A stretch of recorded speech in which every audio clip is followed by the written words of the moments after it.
Welcome to all of you. आप सभी का स्वागत है हिंदी व्याकरण की इस क्लास में।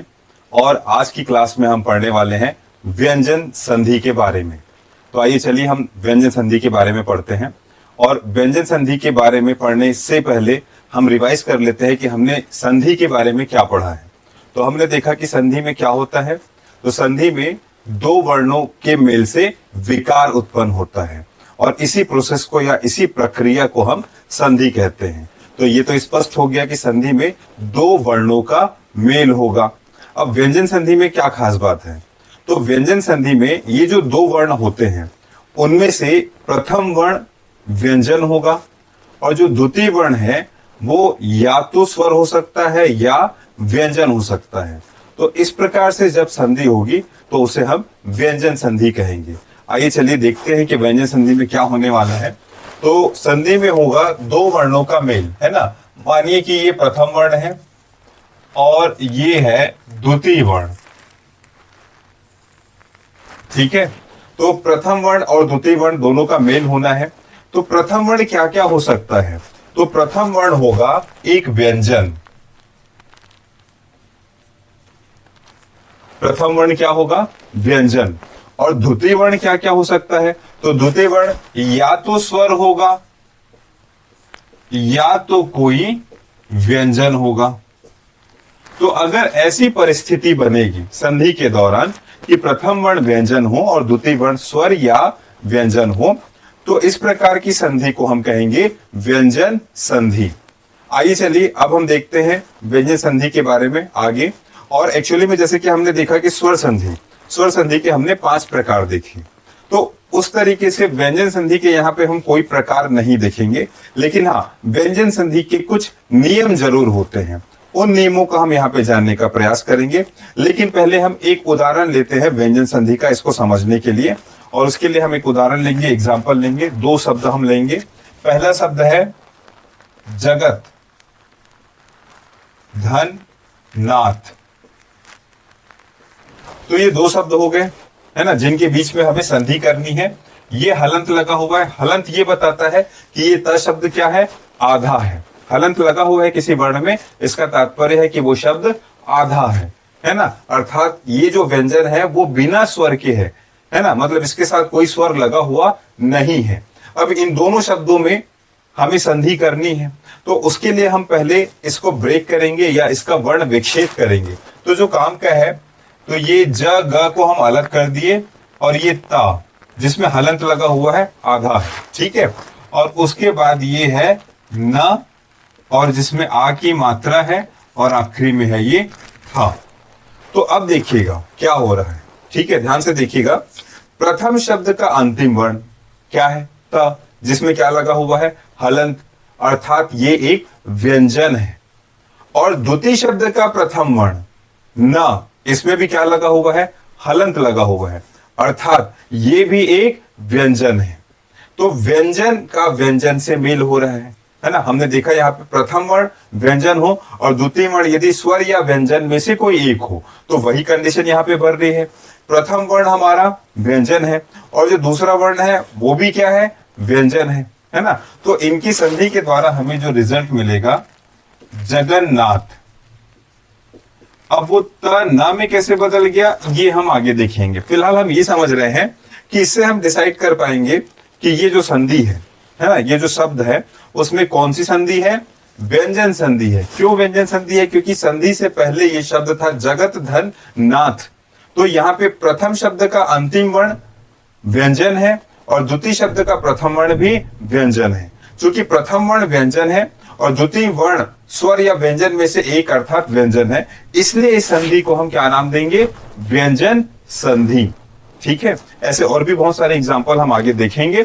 और फिर से मैं यहाँ पे रिपीट कर देता हूं, यदि किसी संधि में प्रथम वर्ण व्यंजन और द्वितीय वर्ण स्वर या व्यंजन हो तो उसे हम व्यंजन संधि कहेंगे। अब हम यहाँ पे देखेंगे व्यंजन संधि के नियमों को। व्यंजन संधि के कुछ नियम होते हैं, है ना। बहुत सारी जगहों पे ये नियम फॉलो किए जाते हैं लेकिन कुछ जगहों पे फॉलो नहीं होते हैं, तो उन्हें हम अपवाद या एक्सेप्शन के रूप में पढ़ेंगे। तो आइए चलिए हम स्टार्ट करते हैं पहला नियम पढ़ना व्यंजन संधि का। चलिए, तो व्यंजन संधि का पहला नियम पढ़ने के लिए हमें एक बार जो हमने वर्ण में पढ़ा है वो रिवाइज करने की आवश्यकता है। वर्णों के बारे में हमने पढ़ा है कि वर्ण दो प्रकार के होते हैं, दो कैटेगरी में हमने इनको बांटा है, स्वर और व्यंजन, है ना। तो स्वर मैंने यहाँ पे मेंशन कर दिए हैं, 11 मानक स्वरों को मैंने यहाँ पे लिखा हुआ है, अ आ ई बड़ा ई, ए ओ औ और ऋषि का री। उसके बाद जो व्यंजन है उसको भी मैंने यहाँ पे मेंशन किया हुआ है, जो अभी हमारे काम आने वाले हैं, है ना। जब हम पढ़ेंगे व्यंजन संधि तो व्यंजन की जरूरत तो पड़ेगी ही, तो इसलिए जो व्यंजन हमारे काम आने वाले हैं उनको मैंने यहाँ पे मेंशन किया है। तो व्यंजनों की पहली कैटेगरी है स्पर्श व्यंजन, जिनकी संख्या होती है 25, है ना, जिनको रो और कॉलम में विभक्त किया गया है ना। तो ये देखिएगा, क वर्ग के अंतर्गत क ख ग घ अंगा, च वर्ग के अंतर्गत च छ ज झ इया, ट वर्ग के अंतर्गत ट ठ ड ढ ण, त वर्ग के अंतर्गत त थ द ध न और प वर्ग के अंतर्गत प फ ब भ म। इसमें एक चीज और आपको ध्यान रखना है कि इसे हम और किस तरीके से पढ़ सकते हैं, है ना। या जैसे हम यहाँ पे देख रहे हैं कि ये पहला कॉलम हो गया या दूसरा कॉलम हो गया, तो उनके वर्णों को हम कैसे अलग कर सकते हैं। तो उनको अलग करने का तरीका है, बोलने का तरीका, ध्यान से सुनिएगा। क वर्ग के पहले वर्ण क, है ना, च वर्ग का पहला वर्ण च, ट वर्ग का पहला वर्ण ट, त वर्ग का पहला वर्ण त, प वर्ग का पहला वर्ण प। अब इनको हम एक साथ कैसे बोल सकते हैं? हर वर्ग के पहले वर्ण सभी वर्गों का पहला वर्ण, अर्थात क छ ट त प, तो ये हो जाएगा हर वर्ग का पहला वर्ण। तो इसी तरीके से हम बाकी को भी बोल सकते हैं, हर वर्ग का दूसरा वर्ण, हर वर्ग का तीसरा वर्ण। तो ऐसी शब्दावलियां अभी उपयोग में आने वाली है, इसलिए मैंने आपको इसे पहले से ही बता दिया। चलिए अब हम देखेंगे नियमों के बारे में, जब हम इनको समझ चुके हैं। स्पर्श व्यंजन और फिर ये अंतस्थ व्यंजन जिनकी हमें आवश्यकता पड़ेगी, इनकी संख्या कितनी है? 4 है, य र ल व। तो आइए चलिए अब हम देखेंगे व्यंजन संधि का पहला नियम।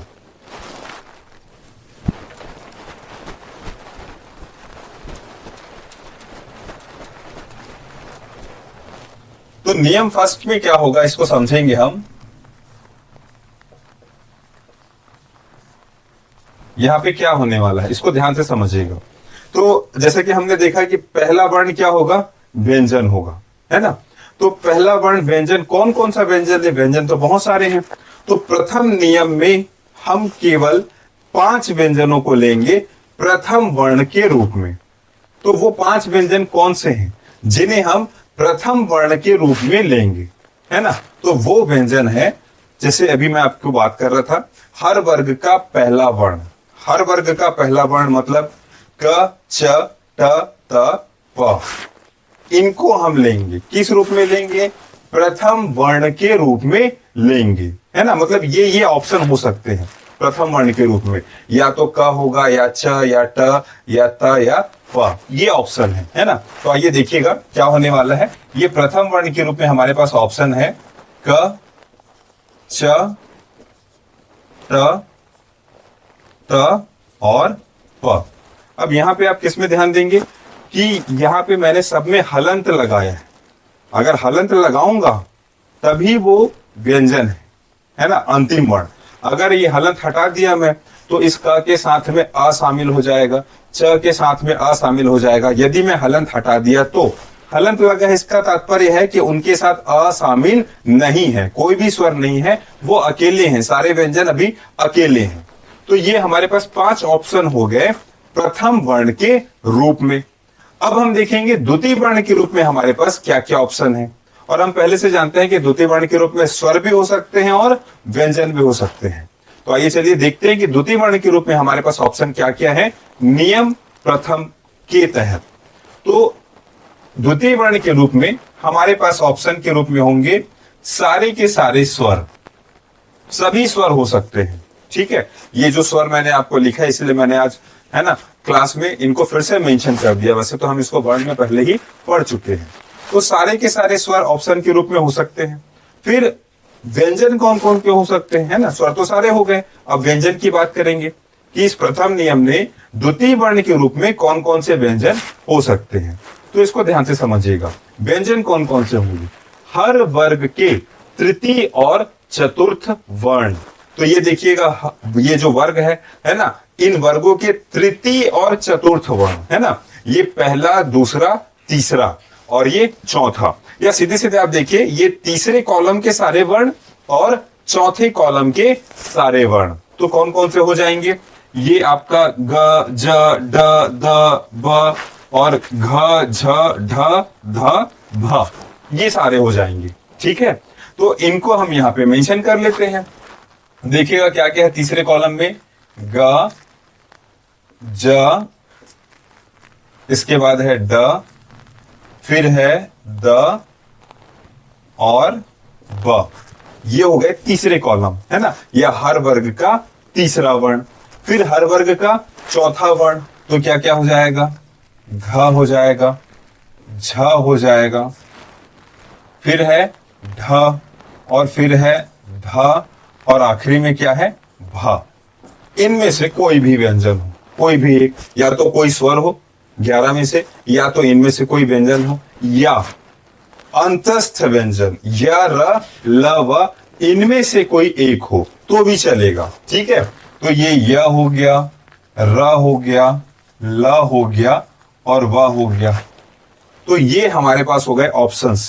प्रथम नियम के अनुसार प्रथम वर्ण के रूप में क, च, ट, त, प में से कोई भी एक हो जाएंगे। ठीक है, प्रथम वर्ण के रूप में क, च, ट, त, प में से कोई भी एक हो चलेगा। ठीक है, और द्वितीय वर्ण के रूप में या तो कोई स्वर हो, या हर वर्ग का तीसरा व्यंजन, या हर वर्ग का चौथा व्यंजन, या अंतस्थ व्यंजन। ये जो 4 अंतस्थ व्यंजन है, इनमें से कोई भी होगा तो ये रूल फॉलो होगा, नियम नंबर फर्स्ट।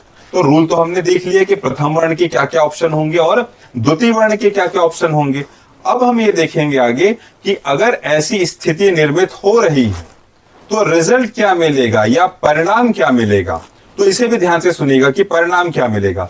ऐसी कंडीशन में यदि ऐसी स्थिति निर्मित हो रही है तो ये जो प्रथम वर्ण में जो हम देख रहे हैं ये 5 व्यंजन, ये अपने ही वर्ग के तीसरे व्यंजन में बदल जाएंगे। ठीक है, ध्यान से समझिएगा, ये जो 5 व्यंजन हैं ये अपने वर्ग, ये जिस भी वर्ग के हैं उस वर्ग के तीसरे व्यंजन में बदल जाएंगे। अब ध्यान से समझिएगा, हमारे पास सबसे पहला लेटर क्या है? क है। क किस वर्ग का है? तो क वर्ग का है। तो क किस में बदलेगा? अपने वर्ग के तीसरे में। तो क वर्ग का तीसरा क्या है? ग, अर्थात क किस में बदल जाएगा? ग में बदल जाएगा। इस नियम के अनुसार संधि के बाद, है ना, तो ये सब में फॉलो होगा। तो उस हिसाब में च किस में बदलेगा? तो च अपने वर्ग के तीसरे में अर्थात ज में बदल जाएगा। ट अपने वर्ग के तीसरे में अर्थात ड में बदल जाएगा। त अपने वर्ग के तीसरे में अर्थात द में बदल जाएगा। और प अपने वर्ग के तीसरे में अर्थात ब में बदल जाएगा। तो आइए चलिए इसको मैं यहाँ पे डायरेक्टली शॉर्टकट में यहाँ पे लिख देता हूं कि भाई हमारा जो क है ना, अब यहाँ पे ध्यान दीजिएगा, चूंकि क आधा है, क आधा है तभी तो व्यंजन है ना। अगर हलंत हटा देंगे तो उसके साथ में स्वर लग जाएगा। तो ये जो आधा क है ये बदलेगा अपने वर्ग के तीसरे में और इसका तीसरा वर्ण है ग। क्योंकि क आधा है इसलिए ग भी क्या रहेगा? आधा ही रहेगा। क में कोई स्वर नहीं लगा है इसलिए जो रिजल्ट आएगा ग, उसमें भी कोई स्वर लगा हुआ नहीं होगा। ठीक है, अब क ग में बदला तो च किस में बदलेगा भाई? च अपने वर्ग के तीसरे में बदलेगा अर्थात किस में बदलेगा? ज में बदलेगा। ठीक है, ट किस में बदलेगा? ये जो ट है वो किस में बदलेगा? अपने वर्ग के तीसरे में अर्थात किस में बदलेगा? ड में बदलेगा। ट आधा इसलिए ड भी आधा। त किस में बदलेगा? तो त अपने वर्ग के तीसरे में अर्थात द में बदलेगा। ठीक है, प किस में बदलेगा? तो अपने वर्ग के तीसरे में अर्थात किस में बदलेगा? ब में बदलेगा। इनमें भी हलंत लगेगा। ठीक है, तो सब में हलंत लगा हुआ है, इसको आप ध्यान देंगे। मतलब जो रिजल्ट मिलेगा वो भी आधा ही होगा। ठीक है, तो ये इस तरीके से हमें रिजल्ट मिलेगा, है ना। अभी ज्यादा अच्छे से तब समझ में आएगा जब हम देखेंगे एग्जाम्पल हम एक एक करके देखेंगे। कुछ एग्जाम्पल हम देखेंगे कि भाई कैसे क जो है वो ग में बदल रहा है, कैसे च ज में बदल रहा है, कैसे ट ड में बदल रहा है। तो ऐसे सबके हम दो एग्जाम्पल लेके देखते हैं। आइए चलिए, तो सबसे पहला एग्जाम्पल हम लेते हैं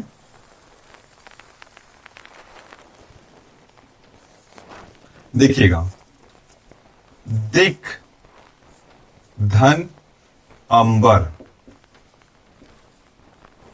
अब सबसे पहले आप ये चेक कीजिएगा कि ये जो हम एग्जांपल लिए हैं वो हमारे इस प्रथम नियम के जो कंडीशंस हैं उनको फॉलो कर रहे हैं कि नहीं कर रहे हैं। तो यहाँ पे देखिएगा, प्रथम वर्ण जो है क है, जिसमें हलंत लगा है अर्थात एक व्यंजन है। तो इनमें से कोई एक है कि नहीं है? हाँ भाई, ये तो क है ना, इनमें से ही कोई एक है यहाँ पे। द्वितीय जो वर्ण है वो क्या होगा? अ है ना। अ इनमें से कोई एक है कि नहीं है? तो हाँ, ये स्वर में शामिल है। अर्थात ये नियम के तहत जो कंडीशन है, परिस्थितियां हैं, वो यहाँ पे फॉलो हो रही है।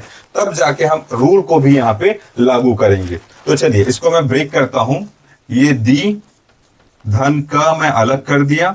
ये आ के ऊपर में अनुस्वार है, वो जैसे का तैसा रहेगा, वो संधि को प्रभावित नहीं करेगा। ठीक है, तो ये दोनों का मेल होना है।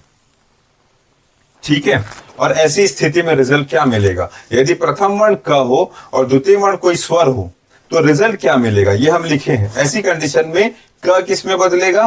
ग में बदलेगा। तो आइए चलिए, क को हम किस में बदल देते हैं? ग में। बाकी सारी चीजें एज इट इज रहेगी। ठीक है, तो ये जो क है ना, ये किस में बदल जाएगा? ग में बदल जाएगा। ठीक है, और ये दी और ये है अंबर। ठीक है, अब यहाँ पे खास बात समझिएगा कि ये जो ग है वो आधा है, स्पष्ट यहाँ पे नजर आ रहा है। चूंकि क आधा था इसलिए ग भी आधा होगा। अब इस ग को सहारा मिलेगा अपने बाद आने वाले स्वर से। संयोगवश ऐसा हो रहा है कि ये ग के बाद में एक स्वर है, तो हर व्यंजन को सहारा मिलेगा केवल किससे? स्वर से। ठीक है, तो इस ग को सहारा मिलेगा अ से और ये पूरा हो जाएगा, अर्थात पूर्ण हो जाएगा, और इसके ऊपर में अनुस्वार भी है। ठीक है, तो फाइनली इसका रिजल्ट क्या आएगा? दिगंबर। तो ये रिजल्ट हो गया। ठीक है, तो कैसे क किस में बदल गया? ग में बदल गया, और वो ग अ के साथ मिलके पूरा हो गया। ये है पहला उदाहरण इस पहले नियम के अंतर्गत। आइए चलिए हम आगे बढ़ते हैं और दूसरा एग्जाम्पल हम देखते हैं। तो ये दूसरा एग्जाम्पल है, और देखिएगा यहां पे क्या हो रहा है? दिक, धन, गज। बहुत ही सिंपल है, बहुत डिटेल में जाने की आवश्यकता नहीं है। यहां पे आप देख सकते हैं, प्रथम वर्ण क है, आधा क, जो इनमें से कोई एक है, और द्वितीय वर्ण ग है, जो इनमें से कोई एक है। परिस्थितियां यहाँ पे फॉलो हो रही है, कंडीशन सेम है। तो फिर हम रिजल्ट में भी जो हम पहले से देखे हैं वो यहाँ पे लागू करेंगे कि ये जो हमारा क है द्वितीय वर्ण के रूप में, वो किस में बदल जाएगा? ग में, वो भी आधा। ठीक है, तो ये यहाँ पे जो क है वो बदल गया ग में, आधा, और उसके बाद है ये ग और ज। अब यहाँ पे खास बात देखिएगा कि यहाँ पे इस ग को सहारा देने के लिए स्वर था, लेकिन यहाँ पे इस ग को सहारा देने के लिए कोई स्वर नहीं है। व्यंजन ही व्यंजन को सहारा नहीं देगा, व्यंजन को सहारा कौन देगा? स्वर। अब यहाँ पे कोई स्वर तो है नहीं, तो ये अधूरे का अधूरा ही रह जाएगा, और रिजल्ट क्या आएगा? दिग्गज। तो ये हो गया हमारा रिजल्ट, दिग्गज। तो ये हमने दो एग्जाम्पल देखे, है ना, जिसमें क किस में बदल रहा है? ग में बदल रहा है। आइए हम आगे के एग्जाम्पल देखते हैं। अब हम एग्जाम्पल देखेंगे जिसमें च किस में बदलेगा? ज में बदलेगा। तो ये मैं तीसरा एग्जाम्पल ले लिया, अच, धन, अंत। तो ये क्या होगा? तो बहुत ही स्पष्ट है, च किस में बदलेगा? ज में बदलेगा। पहले हम देख लेते हैं कंडीशन सेम है कि नहीं। च इनमें से कोई एक है, और अ एक स्वर है, कंडीशन फॉलो हो रहा है। तो फिर ये जो रूल है उसके हिसाब से च किस में बदलेगा? ज में। तो ये च बदल गया ज में। ध्यान से देखिएगा, च बदल गया ज में।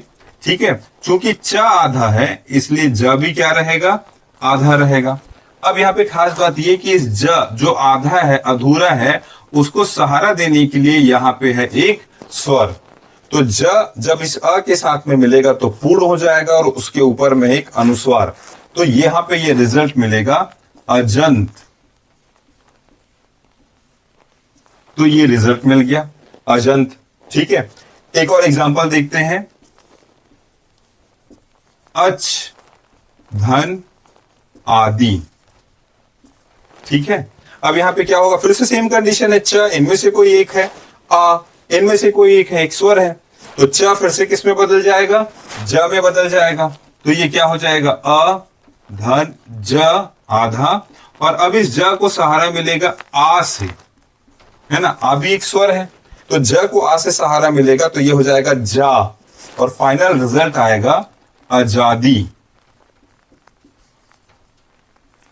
ये रिजल्ट हमें मिल गया, ठीक है, आजादी, है ना। इसके बाद अब हम एग्जांपल देखेंगे जिसमें ट किस में बदल रहा हो, ड में बदल रहा हो, ठीक है। तो इसके भी एग्जांपल हम देखते हैं, और ये 5th एग्जांपल मैंने लिया जिसमें हम देखेंगे सठ अर्थात 6 धन आनन, आनन का अर्थात है मुख, ठीक है। कंडीशन फॉलो हो रहा है, ट जो है इनमें से एक है और आ एक प्रकार का स्वर है, तो ऐसी कंडीशन में ट किस में बदलेगा, ड में। चूंकि ट आधा है इसलिए ड भी आधा रहेगा, ठीक है। तो ये श और ट बदल गया आधे ड में। अब ये आधे ड को सहारा किससे मिलेगा, आ से, ठीक है। तो आधे ड को जब आ से सहारा मिलेगा तो ये ड हो जाएगा डा, और रिजल्ट हमें मिलेगा सडानन, ठीक है। तो ये रिजल्ट हमें मिल गया सडानन, है ना। तो हमने देखा एग्जांपल जिसमें ट ड में बदला। एक आध एग्जांपल इसके हम और देख लेते हैं। तो ये नेक्स्ट एग्जांपल 6वां, सठ धन आयतन, सेम कंडीशन है, देखिएगा यहाँ पे ट है और उसके बाद आ है ना। तो हमारे हिसाब से, नियम के हिसाब से ट किस में बदलेगा, ड में। तो ये ट बदल जाएगा ड में, वो भी आधा, और उस आधे ड को सहारा मिलेगा आ से, तो वो क्या हो जाएगा, डा, है ना। और फिर ये फाइनल आंसर क्या आएगा, सडायतन। तो ये सडायतन आंसर आ गया, ठीक है। इसके बाद हम एग्जांपल देखेंगे जिसमें त किस में बदले, द में बदले। तो उसके एग्जांपल हम लेते हैं, और ये 7th एग्जांपल मैं लेता हूं, जगत धन ईश, ई वो भी जिसमें बड़ी की मात्रा लगी है अर्थात बड़ा ई। तो इसका एग्जांपल हम देखते हैं। तो ये देखिए त है ना, ये भी बहुत स्पष्ट है, त जिसमें हलंत लगा है अर्थात ये आधा है, इनमें से कोई एक है, और उसके बाद है बड़ी ई जो एक प्रकार का स्वर है। तो ऐसी कंडीशन में त किस में बदलेगा, द में बदलेगा। तो देखिएगा त को हम बदलेंगे किस में, द में। तो ये ज ग और त बदल गया द में, और द को सहारा देने के लिए है बड़ा ई, द को सहारा देने के लिए क्या है, बड़ा ई। तो द को बड़ा ई से सहारा मिलेगा तो वो क्या हो जाएगा, दी, है ना। तो ये हो जाएगा जगदीश, ठीक है। तो ये एग्जांपल हो गया जिसमें त किस में बदल गया, द में बदल गया।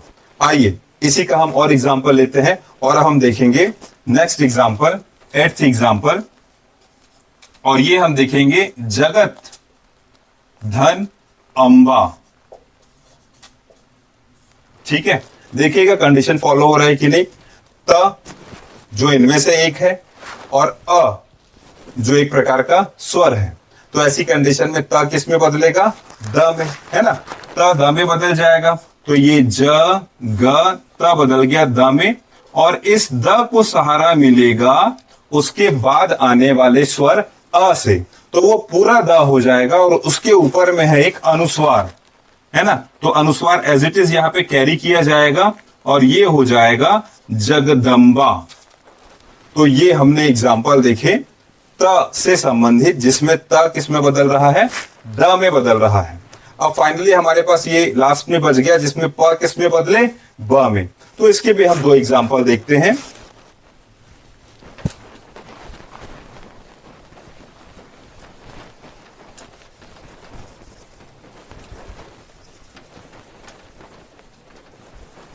तो आइए चलिए 2 एग्जाम्पल हम इसके भी लेते हैं। ये हो जाएगा 9th नंबर का एग्जाम्पल, अप धन ज, ठीक है, बहुत ही सिंपल है।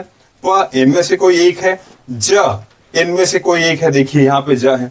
ऐसी कंडीशन में प किस में बदलेगा, ब में, है ना। तो भैया यहाँ पे आपका जो प है वो बदल गया ब में। अब खास बात ये, चूंकि प आधा इसलिए ब भी आधा।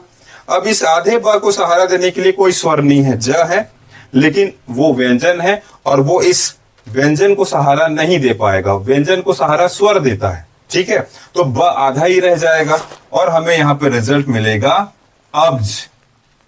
तो ये हमें रिजल्ट मिल गया।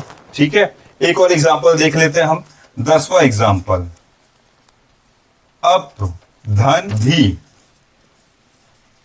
ठीक है, अब इसको देखिएगा, इसको ध्यान से ब्रेक कीजिएगा। यहां पे क्या है, ये अ, उसके बाद प, और ये धा पहले है और उसके बाद है क्या, ई। तो भाई ये प प्रथम वर्ण में से कोई एक और धा द्वितीय वर्ण में से कोई एक, तो ऐसी कंडीशन में प किस में बदलेगा, ब में। ठीक है, तो प को हम ब में बदलते हैं सावधानी पूर्वक। ये प बदल गया ब में, उसके बाद है ये धा आधा और उसमें लगेगा ये ई। ठीक है, तो ब को ध से सहारा तो मिलेगा नहीं, तो ये आधा ही रह जाएगा। लेकिन हाँ, धा में एक ही मात्रा है तो ये हो जाएगा धी, है ना। तो ये हो जाएगा, पहले देखिए इस तरीके से होगा अब धी, लेकिन हाँ इतना होगा कि अभी जो ब है वो इसके अंदर चले जाएगा, आधा ब। ठीक है, और इसे इस तरीके से लिखा जाएगा अब धी। तो ये हमने देखे एग्जाम्पल्स फर्स्ट नियम के अंतर्गत। आइए अब हम दो एग्जाम्पल देखेंगे जिसमें जो द्वितीय वर्ण है वो या र ल व अर्थात अंतस्थ व्यंजनों में से कोई एक होगा। तो आइए चलिए पहला एग्जाम्पल हम लेते हैं, बृहत धन रथ। तो इसमें ध्यान दीजिएगा, जो प्रथम शब्द का अंतिम वर्ण है वो है त आधा, जो इन पांचों में से कोई एक है, और द्वितीय शब्द का जो प्रथम वर्ण है र, वो इनमें से कोई एक है। ये देखिए र जो एक अंतस्थ व्यंजन है, तो ये हमारी कंडीशन फुलफिल हो गई। अब हम ये देखेंगे कि रिजल्ट क्या मिलेगा। तो हमें पता है ऐसी कंडीशन में जब प्रथम वर्ण त हो और द्वितीय वर्ण इनमें से कोई एक हो, तो त किस में बदल जाएगा, द में बदल जाएगा। त आधा है इसलिए द भी क्या रहेगा, आधा रहेगा। आइए चलिए आगे हम देखते हैं। तो ये व्री ह, हमने त को अलग कर दिया, उसके बाद ये र है और ये था है। तो जैसा कि हमने देखा त किसमें बदलेगा, द में बदलेगा, तो ये त द में बदल गया। अब यहाँ पे ध्यान दीजिएगा, यहाँ पे क्या होगा, द आधा है, उसके बाद है र। तो जैसा कि हमने पढ़ा है कि किसी भी व्यंजन को सहारा केवल स्वर से मिलता है ना, ना कि व्यंजन से। तो इस द को र सहारा नहीं देगा, अर्थात र द को पूरा नहीं कर सकता, है ना, उसे पूर्ण नहीं कर सकता। कोई भी व्यंजन पूर्ण होगा किसी न किसी स्वर की सहायता से, बिना स्वर के कोई भी व्यंजन पूर्ण नहीं है। तो ये जो द है आधा द, इसे ये र पूर्ण तो नहीं कर पाएगा, लेकिन ये इसे अपना संरक्षण देगा। ध्यान से समझिएगा, इस द को जो अधूरा है ना, इसे बेसहारा बच्चा समझकर ये र जो है वो अपने घर में रख लेगा, है ना। ये जो र है वो अपने मकान में रख लेगा, किसको, द को, इस बेसहारा बच्चे को, है ना, जिसके पास कोई सहारा नहीं है। लेकिन बाद में फिर क्या होगा, यही जो द है जिसे र सहारा देगा, वो र के घर को ही हथियार लेगा। आ रही बात समझ में। होता क्या है देखिएगा कि ये जो द है जो आधा है ना, उसे र अपने घर में शामिल करता है, और उसके बाद क्या होता है देखिए, इसे लिखा जाता है बृहद्रथ।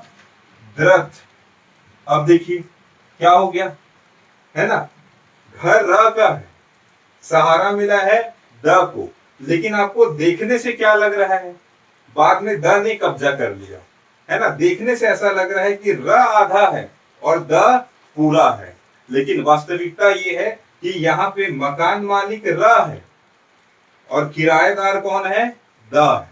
तो ये आवश्यक होता है जब हमें करना होता है वर्ण विच्छेद या वर्ण विन्यास। तो जब हम इसका वर्ण विन्यास करेंगे तो इसमें द आधा लेंगे और उसके बाद आएगा ये र जो है वो पूरा आएगा। ठीक है, तो ये खास बात इस एग्जाम्पल की, और ये हमें अंतिम में रिजल्ट मिला बृहद्रथ। चलिए एक और एग्जाम्पल हम देखते हैं, जिसमें फिर से हम द्वितीय वर्ण के रूप में लेंगे किसी न किसी एक अंतस्थ व्यंजन को। तो नेक्स्ट अब जो एग्जाम्पल है वो है सत धन वाणी। ठीक है, अब यहाँ पे देखिएगा कि ये त इनमें से कोई एक है और ये जो व है वो इनमें से कोई एक अर्थात एक अंतस्थ व्यंजन है। तो ऐसी कंडीशन में त किस में बदलेगा, द में बदलेगा। तो ये डायरेक्टली त को हम द में बदलेंगे और ये हो जाएगा सदवाणी। तो ये रिजल्ट आ गया। तो ये हमने दो एग्जांपल देखे जिसमें जो द्वितीय वर्ण है वो अंतस्थ व्यंजनों में से कोई एक था।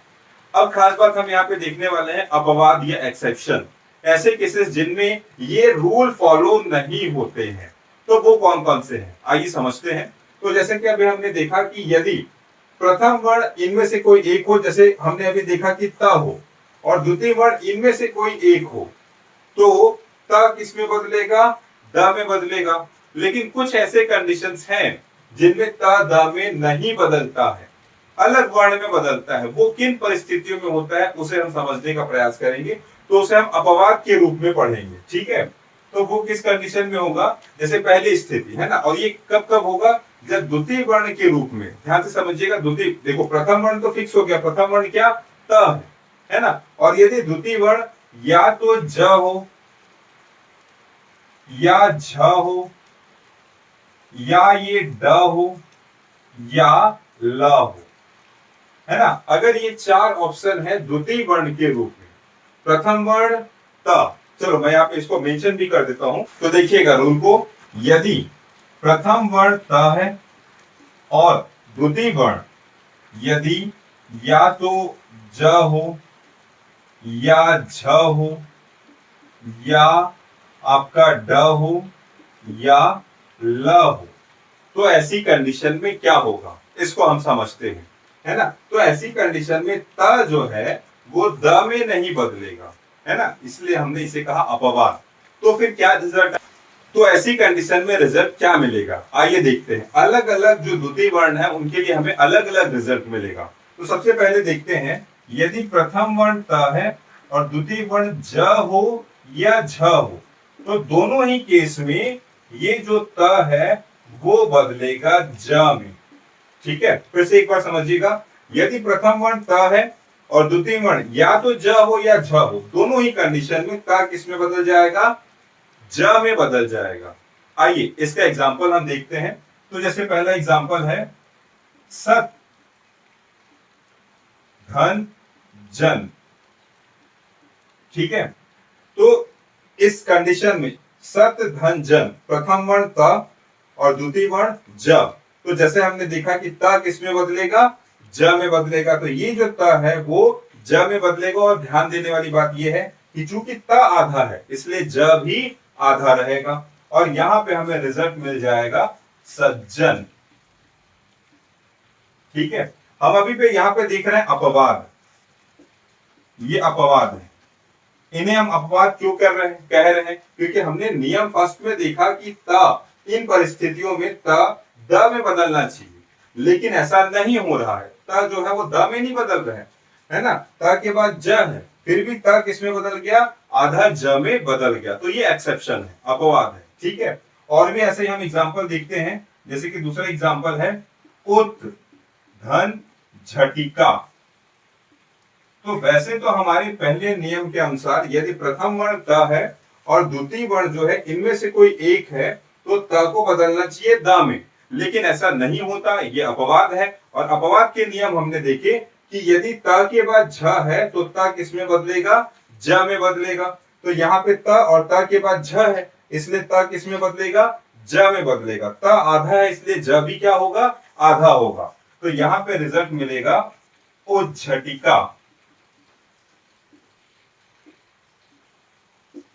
तो ये दो एग्जांपल हमने देखे अपवाद के रूप में। आइए हम आगे बढ़ते हैं। अब नेक्स्ट कंडीशन हम देखेंगे, यदि त के बाद क्या हो, ड हो, तो क्या होगा।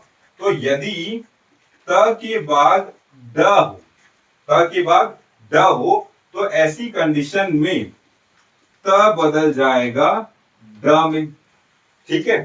त किस में बदलेगा, ड में। आइए देखते हैं इसका एग्जांपल।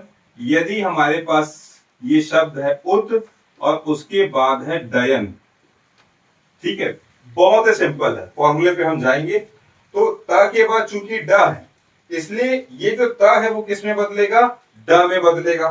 तो त ड में बदल जाएगा, चूंकि त आधा है इसलिए ड भी क्या रहेगा, आधा ही रहेगा, ठीक है। तो यहाँ पे हमें रिजल्ट मिल जाएगा उड्डयन।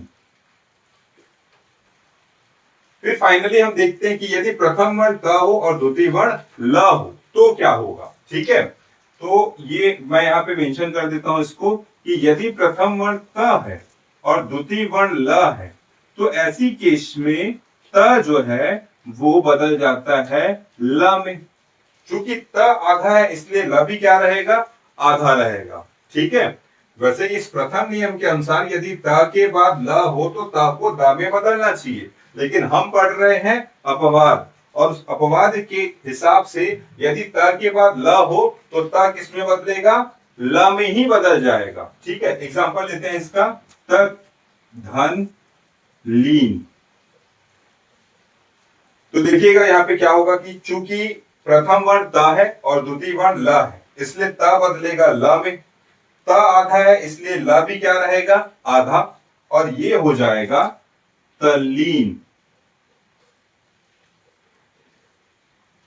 तो ये हमने देखे कुछ अपवाद व्यंजन संधि के प्रथम नियम के अंतर्गत।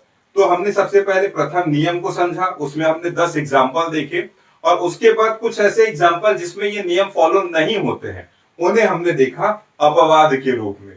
तो ये कंप्लीट हो गया नियम पहला व्यंजन संधि के अंतर्गत। आगे की क्लास में हम नियम दूसरा देखेंगे।